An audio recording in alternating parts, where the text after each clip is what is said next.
Every Saturday, rain or shine, Harold Mason would load up his battered old pickup truck with his fishing gear and head to his secret spot.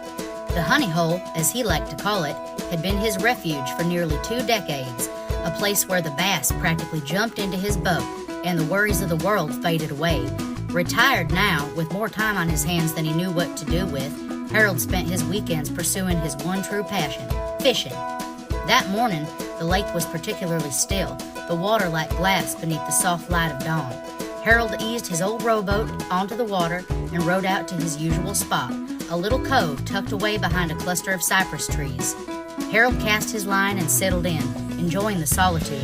After a while, the bobber on his line gave a slight twitch, then dipped below the surface. Harold grinned, giving the reel a gentle tug. Whatever was on the other end was big, but it didn't fight like a fish. It was heavier, dead weight. "What in the world?" Harold muttered as he worked to haul in his catch. His muscles strained against the resistance, but finally, with one last pull, something broke the surface of the water. A rusty, pond scum-encrusted lockbox. Harold stared at it, puzzled.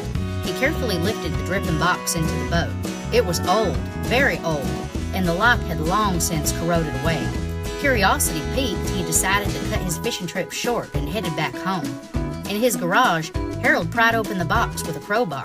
The lid gave way with a creak, and he peered inside. His eyes widened as he saw stacks of old bills, neatly bundled, all marked with dates from the 1950s. Harold's heart skipped a beat. He recalled a story from his youth, a tale passed down by the old-timers about a bank robbery in town back in 1959. The robbers had disappeared without a trace, and so had the money. "This must be their stash," Harold whispered to himself. The money had been sitting at the bottom of the lake for decades, forgotten by time. Harold's first instinct was to call the authorities, to do the right thing. But as he stood there staring at the box, another thought crossed his mind. If he reported this, the police would undoubtedly swarm the lake, turning it into a crime scene. The last thing he wanted was for his secret fishing spot to become public knowledge.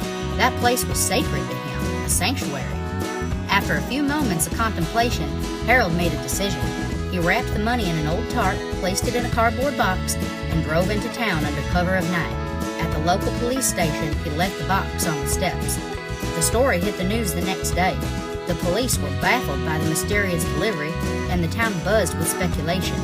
The money was confirmed to be from the unsolved robbery, and though the trail had long gone cold, it brought a sense of closure to a decades-old mystery. As for Harold, he watched the news reports with a satisfied smile. No one would ever know it was him, and his fishing spot remained his alone. The lake still held its secrets, and Harold went on fishing every weekend, content in the knowledge that the honey hole had more to offer than just bass.